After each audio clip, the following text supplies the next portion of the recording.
Start करते हैं session. पहले तो कितनी अंडरस्टैंडिंग है जीएसटी की आप लोगों की, मुझे आइडिया नहीं है, तो उसके अकॉर्डिंग हम लोग क्या करेंगे, स्क्रैच से ही जाएंगे, बेसिक समझेंगे। हो सकता है कि पूरे एट द स्ट्रेच एक सेशन में ना हो, ट्राई करेंगे कि हो जाए सब। सबसे पहले तो बेसिक हम लोग जीएसटी के बारे में समझेंगे, जीएसटी वर्क कैसे करता है जनरली वो समझेंगे, क्लाइंट्स के यूज केसेस जो होते हैं उसके अकॉर्डिंग जो आपको इश्यूज फेस होते हैं उसके बारे में देखेंगे। एक बार पहले सेटिंग्स का देख लेते हैं टैली के अंदर कि आपकी जो एंट्रीज है, ज्यादातर आपको जो इश्यूज फेस होते हैं ना, कि जैसे डेटा ना दिखना, not in tally, not in portal का कोई इशू नहीं है क्योंकि वो पोर्टल का ही एक्सट्रैक्ट करेगा डेटा, तो वहां पे कभी कोई क्लाइंट आपके साथ आर्ग्यूमेंट में नहीं आएगा। प्रॉब्लम कहाँ पे आएगी, नॉट इन टैली में। अब नॉट इन टैली क्यों होता है ना, 3 से 4 रीजन है उसके, तो वन बाय वन सारी चीज हम लोग देखते हैं। जब भी कोई भी आप कंपनी क्रिएट करते हो, अभी हम लोग ये लेके चलेंगे कि जो भी कंपनी है, जो भी ट्रांजैक्शन है, वो B2B के रिलेटेड है, बिजनेस टू बिजनेस। उसके बाद सिनेरियो देखेंगे B2C को लेके। बिजनेस टू बिजनेस अगर क्लाइंट है, उनके जो डेटा है, आपको सबसे पहले तो क्या चेक करना है, जो कंपनी है टैली के अंदर वो प्रॉपरली कॉन्फ़िगर है कि नहीं। तो उसके लिए आपको जाना है सबसे पहले बेसिक चीज, कंपनी अल्टर। और यहाँ पे आपको 3 चीजों का बहुत अच्छे से चेक करनी है चीज। पहला है स्टेट, प्रॉपर स्टेट उसका मेंशन होना चाहिए। अगर उसका मल्टीपल जीएसटी रजिस्ट्रेशन है तो multiple GST registration as of now हम सपोर्ट नहीं करते हैं। सिंगल जीएसटी रजिस्ट्रेशन होगा, तो यहाँ पे अगर गुजरात लिखा हुआ है, आगे हम लोग देखेंगे जीएसटी नंबर कहाँ पे लिखता है, तो गुजरात का ही जीएसटी नंबर और इसी कंपनी का जीएसटी नंबर उधर होना चाहिए। So first setting is about state, आपका स्टेट प्रॉपरली कॉन्फ़िगर होना जरूरी है, फर्स्ट थिंग। सेकेंड थिंग है base currency, base currency rupees में होनी चाहिए। काफी क्लाइंट्स होंगे एक्सपोर्ट इंपोर्ट में डील करते हैं, मल्टी करेंसी हुआ या कोई और करेंसी हुआ, उसका अगर वो सिंक करेगा नहीं कैप्चर होगा data. That is the second thing. Third thing जो इतनी इंपॉर्टेंट नहीं है बट प्रॉब्लम दे सकती है क्योंकि क्लाइंट्स को इश्यूज हुए हैं, वो है आपका फाइनेंशियल ईयर बिगिनिंग। क्योंकि अब टैली एंट्री फेल नहीं करता है, कुछ केसेस में वो एंट्रीज को एक्सेप्शन में रखता है, और डायरेक्टली अगर आप एक्सेप्शन कर देते हो सॉल्व, तो कुछ केसेस में वो एंट्री टैली में सेव हो जाती है, पर हमें नहीं पता चलता है कि वो सेव हुई कि नहीं, फिर आपको वन बाय वन देखना पड़ता है। तो इससे बेटर है आप पीरियड को प्रॉपरली सेट करके देख लो। क्लाइंट यहाँ पे अगर कोई और पीरियड रख रहा है और उसकी एंट्री फेल हो गई, उसने एक्सेप्शन में जाके चेंजेस किए और एंट्री एक्सेप्ट हो गई, सुविक के अकॉर्डिंग तो वो एंट्री फेल थी, तो जब आप सिंक वाउचर करोगे ना, तब वहां पे वो एंट्री नहीं शो करेगी। उसके और भी सिनेरियोज है एंट्री ना शो करने के, बट एक ये भी हो सकता है। तो डेट भी आपको बहुत इंपॉर्टेंट है चेक करना, not only for fail concern, company को लेके भी। उसका दूसरा एक रीजन है, यहाँ पे मैंने 25-26 डाल दिया, क्यों, क्योंकि मैंने इसको स्प्लिट मार दिया। अब सुवित में जो कंपनी सब्सक्राइब्ड है वो पुरानी कंपनी है, उसने ओपन कौन सी रखी है, न्यू कंपनी 25-26 वाली, और सुवित में चेक कौन सी कर रहा होगा, पुरानी 24-25, तो वहां पे इशू आ सकता है। तो जब भी डेटा नहीं आ रहा है तो यहाँ पे ये 3 चीजें आपको देखनी है कि अगर आप वहां टैली में सुवित में 24-25 का देख रहे हो डेटा, वो नॉट इन टैली बता रहा है, तो यहाँ कंपनी कौन सी ओपन है, नाम तो सेम ही होगा, पीरियड देख लो कौन सा ओपन है। वैसे बाय डिफॉल्ट आप जब यहाँ पे इंडिया करते हो वो रुपीज ही आता है, बट काफी केस में क्लाइंट जो इम्पोर्ट एक्सपोर्ट में डील करते हैं, मान लो उसके पास दुबई का क्लाइंट है, तो यहाँ पे फिर उसने दिरहम का डाल के रखा होगा, तो वहां पे फिर प्रॉब्लम होगा। हमें तो पता नहीं होगा कंपनी कौन सी है, तो एक बार हम चेक कर सकते हैं, क्योंकि अगर बेस सिंबल ये नहीं होगा तो सुविध कैप्चर ही नहीं करेगा डेटा को। अब कंपनी के अंदर आपको दूसरी क्या चीज देखनी है कि आपका जीएसटी नंबर डाला हुआ है कि नहीं, B2B के केस में। तो उसके लिए आप जाओगे अल्टर में, आपको स्टेट्यूटरी मास्टर मिलेगा, एक है जीएसटी रजिस्ट्रेशन, एक है जीएसटी क्लासिफिकेशन, फिर है स्टेट्यूटरी डिटेल्स जहाँ पे कंपनी की जीएसटी डिटेल्स और पैन CIN डिटेल्स आपको मिलेगी। ये चारों चीजें क्यों देखनी है, सबसे पहले तो आपको ये पता चलेगा कि ये मल्टीपल जीएसटी रजिस्ट्रेशन है कि सिंगल जीएसटी रजिस्ट्रेशन है। तो अगर मल्टीपल जीएसटी रजिस्ट्रेशन है तो आपका वहीं पे एलिमिनेट हो जाएगा चांस कि डेटा क्यों फेच नहीं हो रहा है, क्योंकि हम अभी सपोर्ट नहीं कर रहे उसको। गुजरात रजिस्ट्रेशन है तो हमने इसको ओपन किया, ये आपकी जीएसटी की डिटेल्स ओपन हो चुकी है। यहाँ पे आपको चेक करना है कि गुजरात फिर रजिस्ट्रेशन टाइप उसका जो भी है रेगुलर है तो डेफिनेटली आपको डेटा फेच होके मिल जाएगा। बट कॉम्पोजिशन है इफ, तो ना आपका 2A आएगा ना 2B आएगा, क्योंकि कॉम्पोजिशन में 4B जनरेट होता है जो हम सपोर्ट ही नहीं करते। रेगुलर होगा तभी R1 जनरेट होगा, 2A 2B जनरेट होगा। SEZ का तो कोई दिक्कत नहीं है क्योंकि वो रेगुलर की तरह ही वर्क करता है, रेगुलर SEZ। सो मेन चीज है कॉम्पोजिशन आपको देखना है, क्योंकि कॉम्पोजिशन वाइज की कंपनी है तो फिर उसका आपका 2A 2B तो वैसे भी नहीं आएगा, तो डेटा इसलिए कैप्चर नहीं करेगा वो। इफ यहाँ पे आपने रेगुलर करके रखा है एज अ क्लाइंट तो जीएसटी नंबर डालना जरूरी है। जीएसटी नंबर टैली में चलो इतनी एडवांसमेंट है कि आपको वैलिड जीएसटी नंबर ही डालना रहता है। एक एग्जांपल ही ले लेती हूँ, क्या आ गया, इनवैलिड। ये मैंने रैंडम डाला हुआ है, डिजिट्स तो प्रॉपर ही है 15 डिजिट्स, बट कोई रजिस्टर्ड नहीं है ये, तो टैली में वो आपको ऑप्शन मिल ही जाएगा कि गलत तो नहीं डाला होगा उसने, इनवैलिड तो नहीं डाला होगा। बट उसके अगर मल्टीपल क्लाइंट्स है तो कॉपी पेस्ट के वक्त उस क्लाइंट का इस क्लाइंट में आ सकता है। तो सेफ साइड के लिए आप क्या करो, ये जीएसटी को कॉपी कर लो, अपने सुविध में क्रिएट लेजर में जाके गेट जीएसटी करके देख लो कि जो कंपनी यहाँ पे है क्या वही कंपनी का डेटा फैच हो रहा है कि नहीं। तो ये जो छोटी मोटी चीजें हैं आप खुद से क्लाइंट को पूछे बिना भी एक बार चेक कर सकते हो, जिससे क्या होगा, एटलीस्ट आप अपनी एंड से क्लियर हो जाओगे। इतनी चीज आपको इंडिपेंडेंट बना सकती है, किसी पे डिपेंडेंसी आपकी कम हो जाएगी। एंड देन होता है पीरियोडिसिटी, मंथली क्वार्टरली। काफी क्लाइंट्स क्वार्टरली फाइल करते हैं, वो आपको सामने से कभी नहीं बताएंगे क्योंकि वो उनको नहीं लगता कंसर्न पॉइंट है कि क्वार्टरली है कि मंथली है। और जब आप अभी फैच करो, अगस्त का मंथ चल रहा है तो अभी कोई डेटा फैच नहीं होगा, वो चेक कर लो कि क्वार्टरली है कि मंथली फाइलिंग होता है। उसको पूछोगे, उसको 110% पता होगा ही होगा। इन केस अगर नहीं पता हुआ तो यहाँ पे आके आप देख सकते हो उसने सेट करके ही रखा होगा। ये तो कोई जरूरत है नहीं मोड ऑफ फाइलिंग को लेकर, ई इनवॉइसिंग का भी कोई उतना दिक्कत है नहीं, ई इनवॉइसिंग का भी कोई ई वे बिल इसका भी कोई इशू होता नहीं है। ये तो जैसे उसका हो यस नो वो हमें नहीं फर्क पड़ता है। तो ये जो सेक्शन है जीएसटी डिटेल्स, उसमें आपको क्या देखना है कि स्टेट प्रॉपरली कॉन्फ़िगर्ड है, उसी के अकॉर्डिंग उसका जीएसटी नंबर भी मेंशन्ड है, एंड रजिस्ट्रेशन टाइप उसका प्रॉपरली रेगुलर कंपोजिशन या रेगुलर एसईजेड वो है कि नहीं। इतनी चीजें आपको देखनी है। अगर ये सब प्रॉपर है और फिर भी इशू आ रहा है तो आपको क्या करना है, एक मोर डिटेल्स का ऑप्शन है, आप इसमें आ जाओ। इसमें ना ये एक हिस्ट्री करके ऑप्शन होता है, इसको ना आप पार्शियली रामबाण की तरह यूज कर सकते हो। कोई भी जगह पे कहीं पे भी आपको अगर किसी चीज का हिस्ट्री देखना है, अब जैसे मैंने अभी सब सही कर दिया तो वहां पे आपने देखा होगा एक इफेक्टिव डेट का मुझे पूछ रहा था। अब नॉर्मली क्या होता है, आज अगर मैं करेक्शन कर रही हूँ ना तो मैं इफेक्टिव डेट डालूंगी करंट फाइनेंशियल ईयर का, यानी इस फाइनेंशियल ईयर से वो इफेक्ट मुझे मिलेगा करेक्शन वाला। अब डेटा में पिछले साल का देख रही हूँ, पिछले साल में तो वो गलत चीजें कॉन्फ़िगर थी, तो वो गलत चीजें कॉन्फ़िगर थी पता कैसे चलेगी, हिस्ट्री में यहाँ पे 2-3 लाइनें आ जाएगी कि 17 को ये डिटेल्स थी, फिर 2024-25 में ये डिटेल्स थी और करेंटली 25 में ये डिटेल्स है। तो जो भी पीरियड में गलत वाला डिटेल है वो डायरेक्टली आप डिलीट कर दो, क्योंकि उससे क्या होता है कि आपका डेटा अगर 24-25 का फेच करने जा रहे हो, अगर वहां पे फेच ही नहीं हो रहा है, रीजन है कि उस टाइम पे गलत चीजें कॉन्फ़िगर थी और वो अभी भी हिस्ट्री में पड़ी रहेगी। जब तक यहाँ से डिलीट नहीं करोगे तो वो रिफ्लेक्ट नहीं करेगा करेक्शन में। कंपनी के अंदर आपको 3 चीजें देखनी होती है, जीएसटी में 4 चीजें चेक करनी होती है, इसके अलावा इसमें और कुछ आएगा नहीं। बट हाँ मल्टीपल रजिस्ट्रेशन है तो अभी हम सपोर्ट नहीं कर रहे, सिर्फ एक ही रजिस्ट्रेशन हम सपोर्ट करते हैं अभी। एक और ऑप्शन है ये जीएसटी क्लासिफिकेशन का, बट इसका कोई इतना इफेक्ट आता नहीं है जीएसटी क्लासिफिकेशन को लेकर, सो इसमें हम लोग डिटेल में नहीं जाएंगे। ओवरव्यू दे देती हूँ। क्या होता है कि जो आइटम्स होती है ना, उन आइटम्स के अलग अलग जीएसटी क्लासिफिकेशन यहाँ पे बन जाते हैं, तो उसका यूजेज जो होता है HSN समरी वाइज करते हैं ना डेटा कॉन्फ़िगर, तब हम कर सकते हैं।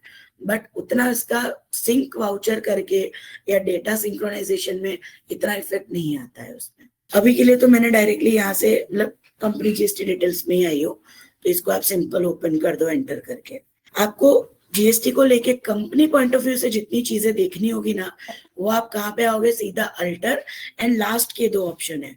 अगर ये 2 ऑप्शन नहीं मिल रहे हैं तो आपको कॉन्फ़िगर में जाना है। यहाँ पे आपका जो F12 का ऑप्शन होता है वही आपको क्लिक करना है। F12 में नहीं आएगा, F11 में आएगा। F11 में आपको क्या करना है, यहाँ पे पहले आपको करना है enable goods and service tax. अगर आपका जीएसटी वाइज है, B2B है, तो ये सेटिंग ये बाय डिफॉल्ट यस ही होती है। बट काफी बार ऐसी सिचुएशन होती है जो रियल लाइफ में हमें फेस हुई है। जीएसटी का डेमो देते थे तब काफी क्लाइंट्स के क्या होता था कि कंपनी अभी के लिए नॉन जीएसटी है, तो जब उन्होंने दिल्ली में बनाई होगी तो उसको डिसेबल कर दिया होगा।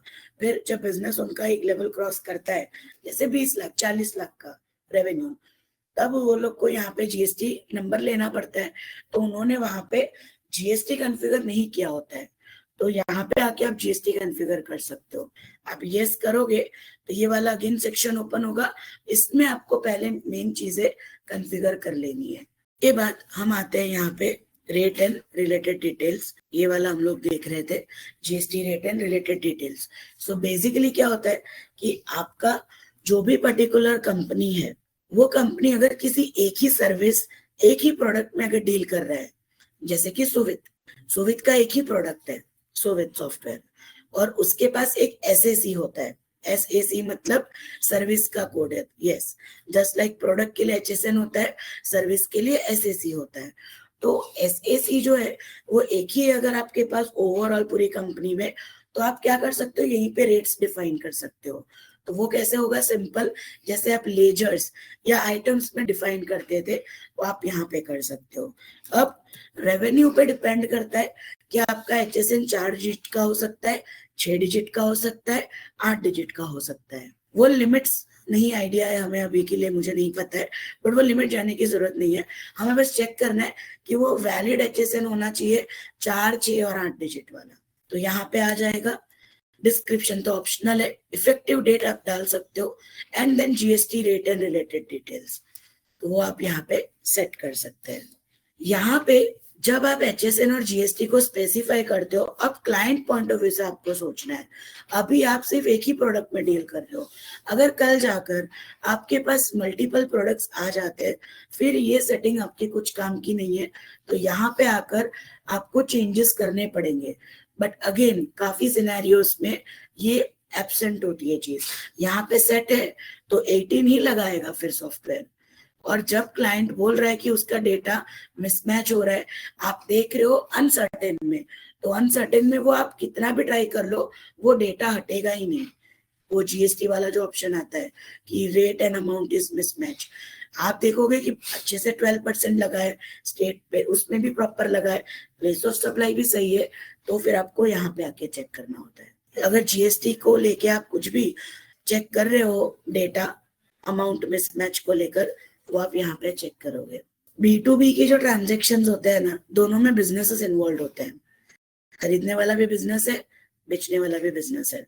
तो वो दोनों क्या चाहते हैं कि मैंने अगर खरीदते वक्त टैक्स पे कर दिया, तो उसी को यूज करके अगर मैं प्रोडक्ट बना रहा हूँ और वही सेल कर रहा हूँ, तो मैं वापस क्यों टैक्स पे करूं। पेपर बनाने की फैक्ट्री है किसी की, एक पर्सन की, उसने माल खरीदा पेपर बनाने के लिए, रॉ मटेरियल्स, उस पे उसने टैक्स पे किया लेट से 1 लाख रुपए का। उसी रॉ मटेरियल को यूज करके जब वो पेपर बना रहा है और उसको सेल कर रहा है उस पर्टिकुलर मंथ में, तो उसका वहां पे टैक्स पे करना बन रहा है तकरीबन 5 लाख रुपए, जो उसने बेचा है वो। तो अब उसका ये कंसर्न है उस पर्सन, बिजनेस पर्सन का, कि इसी प्रोडक्ट को बनाने के लिए तो मैंने खरीदा था रॉ मटेरियल, जब 1 लाख पे कर चुका हूँ, तो ये 5 लाख क्यों वापस पे करूँ, तो मेरा तो टोटल 6 लाख रुपए चला गया ना।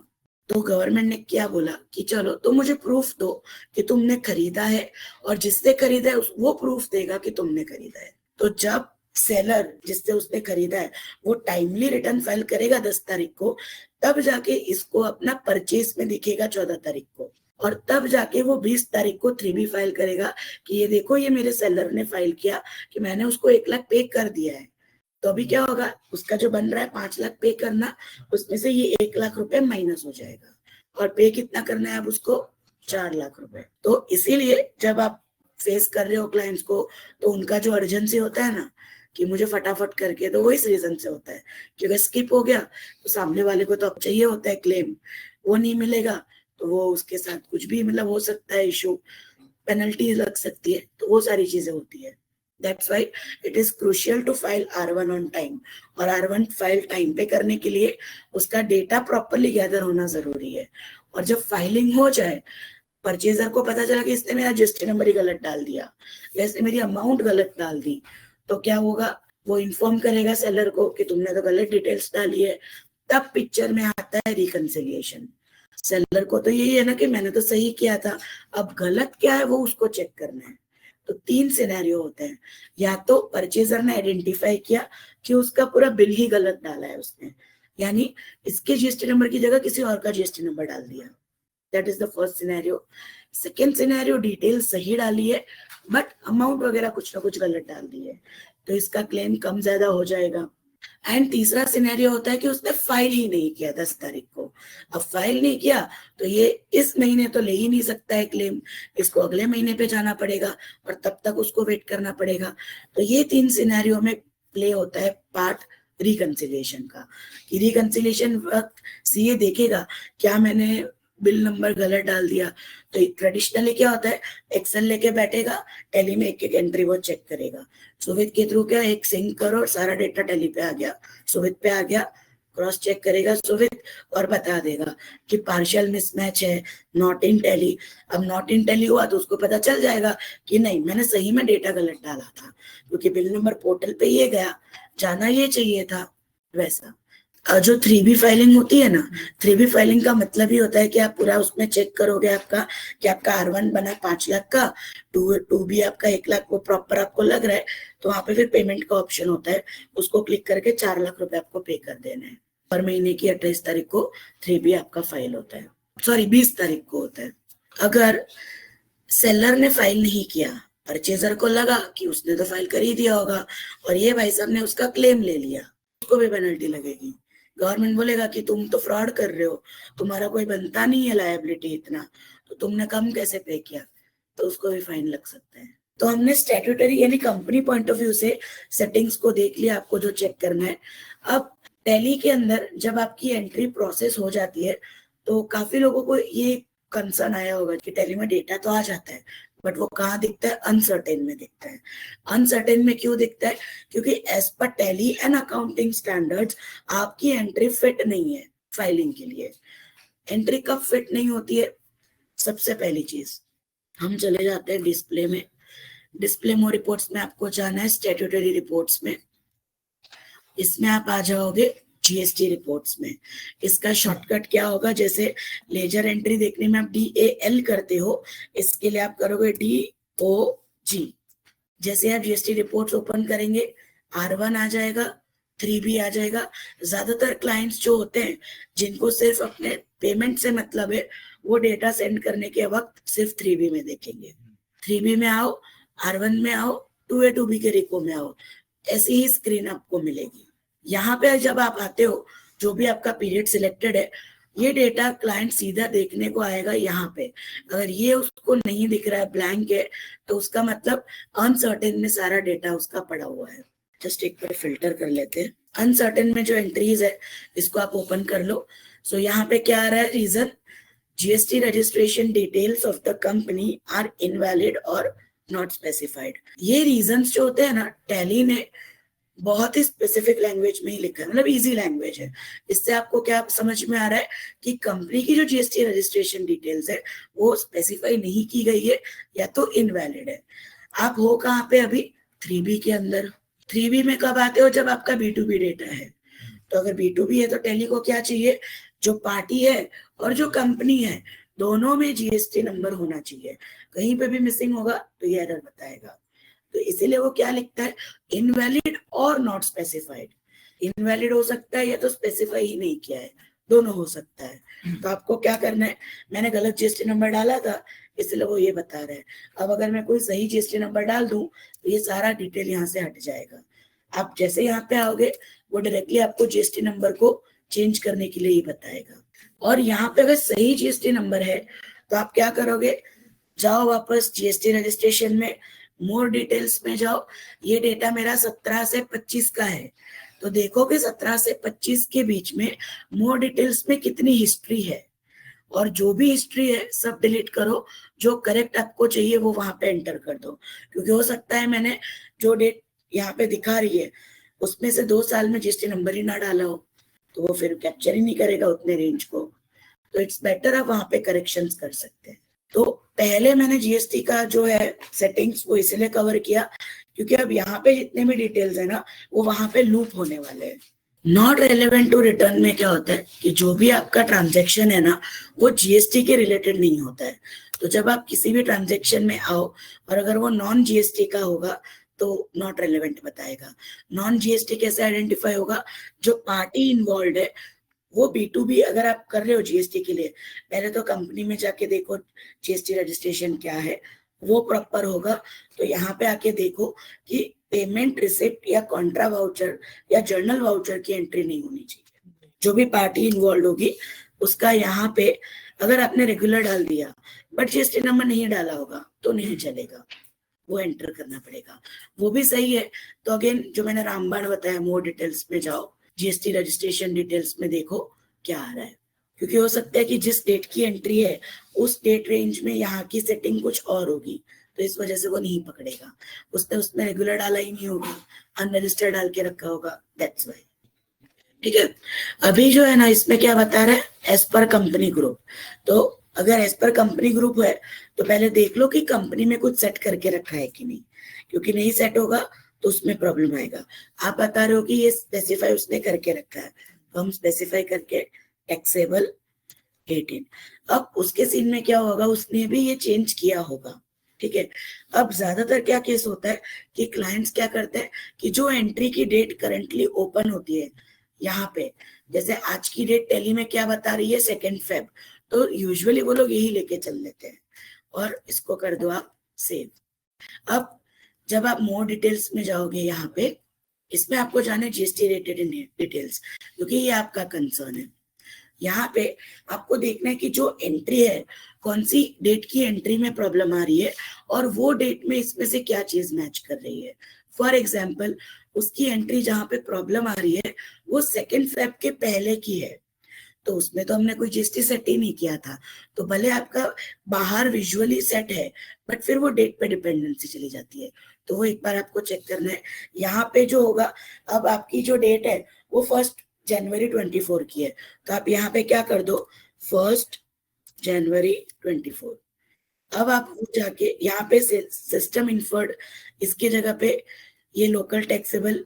सिस्टम इन्फर्ड का मतलब क्या होता है कि आप जिस तरीके से वर्क करोगे, जैसे अगर कंपनी गुजरात की है और पार्टी महाराष्ट्र की है तो बाय डिफॉल्ट आईजीएसटी जाएगा, वो आता है सिस्टम इन्फर्ड के अंदर। सो यहाँ पे आपको क्या करना है, जो एंट्री आप देख रहे हो जहाँ पे प्रॉब्लम आ रही है बट लेजर आइटम सब प्रॉपर कॉन्फ़िगर्ड है, तो डेट देख लो, एंट्री की डेट और ये जो आपने सेटिंग लेटेस्ट स्पेसिफाई की है उसके पहले की होनी चाहिए। तो इस तरीके से कोई भी तरीके का आपका जो इशू आता है वो आप यहाँ पे मोर हिस्ट्री में जाके परसेंटेज को लेकर, जीएसटी को लेकर, फिर कभी कभी जो मैंने बताया रेगुलर का कि पहले अनरजिस्टर्ड था बिजनेस, 3-4 साल बाद वो रजिस्टर हुआ तो उसकी अलग पार्टी नहीं क्रिएट होगी, उसी पार्टी में वो डेटा कंटिन्यू करेगा बट सिर्फ जीएसटी नंबर उसको डालना पड़ेगा। अब हम लोग आते हैं पार्टी लेजर पे और सेल्स परचेस एंड जीएसटी के लेजर्स पे, क्योंकि वो भी एक इम्पॉर्टेंट पार्ट होता है। आप लोगों को जो अनसर्टेन में एरर्स आती है, conflict of nature of transaction, party details are invalid or mismatch, place of supply is missing or mismatch, cash का लेजर जो कॉमन लेजर आप ले लेते हो उसको लेके, tax ledger is not specified, तो इन सब में अभी जो मैं बताऊंगी ना वो चीजें तो चेक करनी ही है, बट वो चीजें अगर सही है तो आपको मोर डिटेल्स में जाके हिस्ट्री चेक करनी है। स्टार्ट करते हैं पहले पार्टी अकाउंट से। पार्टी आप जब चेक करो तो आपको 3 चीजें देखनी है। First is under category. अगर आपका R1 का डेटा आप चेक कर रहे हो तो जो पार्टी इन्वॉल्व है उसका सन्ड्री डेटर्स ही होना चाहिए, या मान लो कि कोई स्पेसिफिक न्यू अंडर टाइप है, उसका कस्टमाइज अंडर टाइप है, पर कस्टमाइज अंडर टाइप भी अल्टीमेटली होना चाहिए आपका डेटर। जितने भी लूप होना भी हम एक्सेप्ट करते हैं कि 5 लूप है, पर एंड लूप जो है मेन लूप, मेन वो सन्ड्री डेटर होना चाहिए, और सन्ड्री डेटर भी करंट एसेट्स के अंदर होना जरूरी है। ये क्यों मैं बता रही हूँ बहुत कम चांस होगा। जैसे मुझे अभी तक यहाँ सुवित में एक ही केस आया था जब क्लाइंट ने गलती से क्रेडिटर और डेटर का चेंज कर दिया था, उसके स्टाफ की गलती की वजह से। तो डेटर करंट लायबिलिटी में दिख रहा था और क्रेडिटर एसेट में दिख रहा था, जिसकी वजह से प्रॉब्लम आ रही थी। एक ही केस हुआ है अभी तक मेरे साथ, तो बहुत कम चांस है, बट हो सकता है। तो एक बार हमें देखने में कोई बुराई नहीं है, वो आप देख लो। सेकेंड थिंग, आपको चेक करना है उसका स्टेट। स्टेट यहाँ पे मेंशन होना जरूरी है और करेक्ट स्टेट मेंशन होना जरूरी है। एंड थर्ड है आपका रजिस्ट्रेशन टाइप।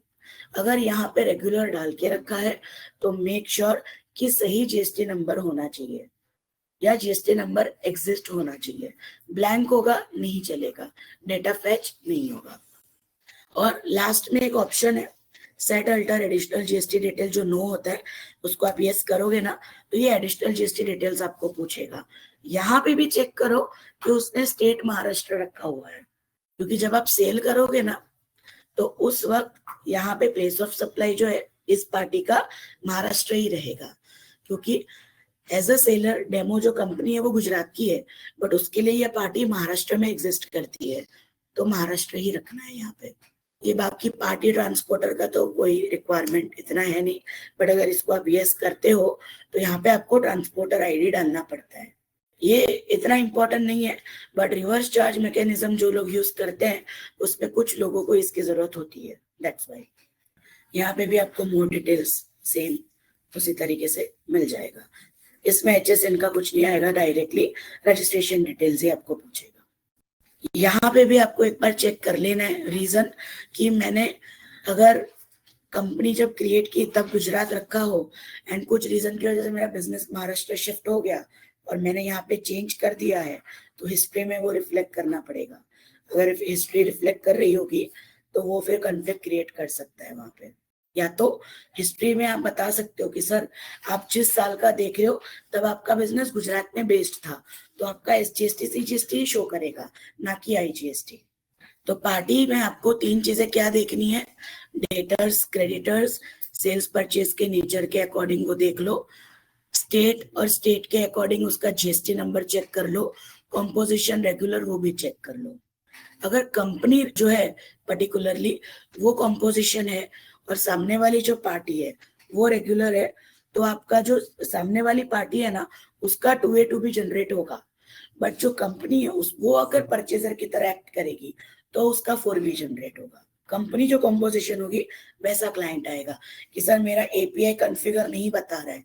जो API की एरर आती है ना, यूजर नेम आपने डाल दिया क्लाइंट का, GST नंबर डालने के बाद गेट डेटा करोगे, API आपने जस्ट अभी ऑन किया है तो भी ऐसा ही बताएगा कि API इज नॉट एक्टिवेटेड वाला एरर जो आता है। तो इसका मतलब जो टेली कंपनी है ना आपकी, वो कॉम्पोजिशन है, क्योंकि गेट डेटा में जो डेटा आएगा ना वही आपका 2A2B में रिफ्लेक्ट करेगा सुवित के।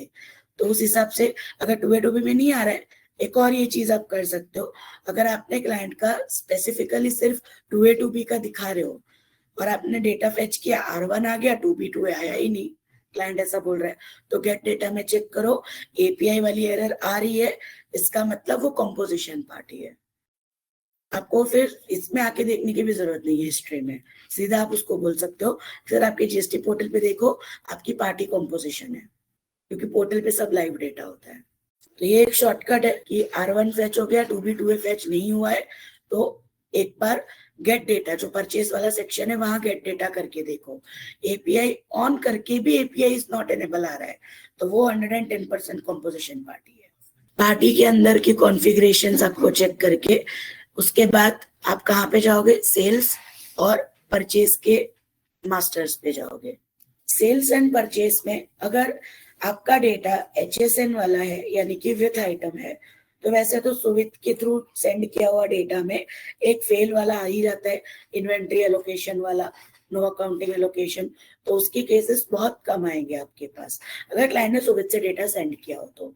लेकिन क्लाइंट अगर आपको ऐसा बोल रहा है कि उसका सुवित के थ्रू फाइलिंग करते वक्त HSN समरी नहीं जनरेट हो रहा है, तो आप आओ सेल्स के लेजर में या परचेस के लेजर में, जहां पे उसने जो लेजर्स यूज किए हैं इन्वेंट्री वैल्यूज अफेक्टेड होगा सेटिंग यस होना जरूरी है, क्योंकि मैनुअल एंट्री में तो ऐसा कोई दिक्कत आता नहीं है।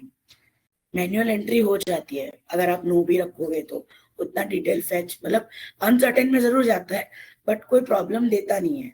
सुविध से सेंड करोगे तो इधर फेल होगा या तो एक्सेप्शन में जाएगा। तो मैनुअल एंट्री का रिकंसिलिएशन या रिटर्न फाइलिंग कर रहे हो और वो नहीं डेटा कैप्चर कर पा रहा है प्रॉपर, तो यहाँ पे आके आपको वैल्यूज अफेक्टेड देखना है, सेटिंग होनी चाहिए और यस होनी चाहिए। तो पहली चीज आपको देखनी है, अगर HSN वाइज का डेटा कर रहे हो तो आपको देखना है HSN समरी क्यों नहीं जनरेट हो रही। यहाँ पे आके आप देखो कि सेटअप उसका है कि नहीं इन्वेंट्री को लेकर। उसके बाद आपको स्टैट्यूटरी डिटेल्स, ये तो नॉट एप्लीकेबल ही रहेगा, इसमें हमें कोई भी छेड़ना नहीं है कुछ। और ये अगर एप्लीकेबल होगा तो आपका जीएसटी एप्लीकेबिलिटी नहीं शो करेगा, तो जीएसटी एप्लीकेबल करने के लिए ये हमेशा आपका नॉट एप्लीकेबल जाएगा। जीएसटी के अंदर क्या चीजें आपको चेक करनी है कि अगर आपका जो पूरा डेटा है यहाँ पे HSN summary as per company है तो टैली में जो कंपनी सिलेक्टेड है वहां पे सेट होना जरूरी है अगर एक ही प्रोडक्ट है तो। इफ नॉट तो आप वहां पे नॉट डिफाइन कर सकते हो। फिर आपका आता है रेट एंड रिलेटेड डिटेल्स, ये आपका प्रॉपरली कॉन्फ़िगर होना चाहिए। यहाँ मैं 12 रख रही हूँ, यहाँ 18 करूंगी, विजुअली वहां पे तो मैं 12 असाइन करूंगी, ऑटो कैलकुलेट 18 करके डेटा गलत जा सकता है। So you have to make sure जो लेजर है परसेंटेज उसका प्रॉपर स्पेसिफाई होना जरूरी है। परसेंटेज वगैरह सब प्रॉपर है तो जाना है आपको मोर डिटेल्स में और यहाँ पे आप चेक कर लो। पहले तो HSN का देख लो एक बार, इतना है ना तो कोई दिक्कत नहीं है। जो लेटेस्ट ये वाला सिंगल जिस दिन से आपका कंपनी शुरू है इसमें कोई प्रॉब्लम नहीं है, बट जहां पे कोई चेंजेस है 2-3 लाइंस है तो वहां पे आपको लेटेस्ट डेट उसमें अपडेट करनी पड़ेगी as per your transaction date. Rate वाला जो मैंने बताया जस्ट अभी आपको, यहाँ पे आके आप देख लो जो ट्रांजैक्शन डेट है उसके अकॉर्डिंग चेंजेस आप कर सकते हो। तो यहाँ पे आपको 2 चीजें चेक करनी है, अगर विदाउट आइटम है तो इसकी कोई जरूरत नहीं है, बट आइटम के केस है तो इन्वेंट्री अफेक्टेड देख लो एंड जीएसटी और HSN का डिटेल्स देख लो। अब आते जीएसटी के ऊपर। सो लास्ट कंपोनेंट है आपका जीएसटी के लेजर्स को चेक करना। तो उसके लिए यहाँ पे हमने काफी क्लाइंट्स पे नोटिस करते हैं कि वो लोग परसेंटेज ऑफ कैलकुलेशन ऑन रखते हैं, तो वो 0 ही रखना है आपको, क्योंकि इसके बेसिस पे कभी कैलकुलेशन नहीं होगा, ना टैक्स कैलकुलेट होगा ना कुछ होगा, तो इसको आपको हमेशा 0 ही रखना है। क्लाइंट अगर आर्ग्यू कर रहे हैं, let him speak first, then उसको बता दो कि सर वैसे भी टैली जो है वो 3 जो पैरामीटर्स है उस पे चेक करता है और इसको अगर आप ऑन रखोगे मैथमेटिकली वो कैलकुलेट करेगा तो आगे चल के आपको प्रॉब्लम फेस होगी। तो इट इज बेटर कि आप इसको ऑफ रखो, 0 करके रखो, क्योंकि इसका कहीं पे हमें रिक्वायरमेंट नहीं रहता है। पहले के जो टैली वर्जन्स थे ना वहां पे वो लोग यूज करते थे मैनुअल के लिए। अगर आप कोई सॉफ्टवेयर यूज करते हो तो इसका कोई कैलकुलेशन यूज में नहीं आता है, जैसे सुविध हो गया, या फिर अगर आप इसका कुछ रिपोर्ट जनरेट करते हो तो वहां पे फिर इसका नहीं वर्क होता है, तो इसकी वजह से इसको हमें यूज नहीं करना है। दूसरी चीज, इसमें भी ड्यूटीज एंड टैक्सेस होना जरूरी है। यहाँ पे भी अगेन वही कॉन्सेप्ट है, अंडर टाइप अगर डिफरेंट है, बेस जो होगा मेन वो ड्यूटीज एंड टैक्सेस होना चाहिए। सो टाइप ऑफ ड्यूटी जो आपको आता है ना, टैक्स टाइप नॉट स्पेसिफाइड या इनवैलिड, तो वो ये होता है कि आपका जो type of duties and taxes है उसमें आपको जीएसटी करना है, प्लस जो टैक्स टाइप है सब टाइप वो भी आपको, यस SGST है, UTGST है, सेस है, CGST IGST वो करना पड़ेगा। और यहाँ पे ये तो हमें स्किप कर देना है, इसको भी हमें कुछ लेना देना नहीं है इसका, दैट्स इट।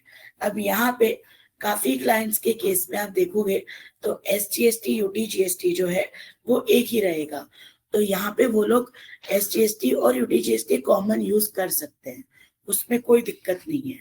तो क्लाइंट्स का अगर कंसर्न है कि मुझे UTGST अलग से नहीं बनाना है तो इट्स वैलिड, हम SGST/UTGST को यूज कर सकते हैं, क्योंकि टैली जो है वो खुद से ही टैक्स टाइप ऐसा दे रहा है। तो यहाँ पे आपको क्या देखना है, जो टैक्स का आपका कैटेगरी है वो ड्यूटीज एंड टैक्सेस होना चाहिए, टाइप ऑफ ड्यूटी उसका होना चाहिए जीएसटी, और टैक्स टाइप होना चाहिए उसका रिस्पेक्टिव, SGST है तो SGST UTGST, रिस्पेक्टिवली CGST और फिर IGST। इसमें भी ये सब अगर सही है और फिर भी प्रॉब्लम है तो वो जो डेटा है जिसपे प्रॉब्लम है, और यहाँ पे मोर डिटेल्स में जाके देखो कि वो डेट में इसमें क्या सेटिंग्स आपको दिखा रहा है। इसमें कोई हिस्ट्री नहीं है तो वो नहीं बताएगा अभी। ये तो सिर्फ इन डिटेल है, इसमें अभी कोई हिस्ट्री नहीं है।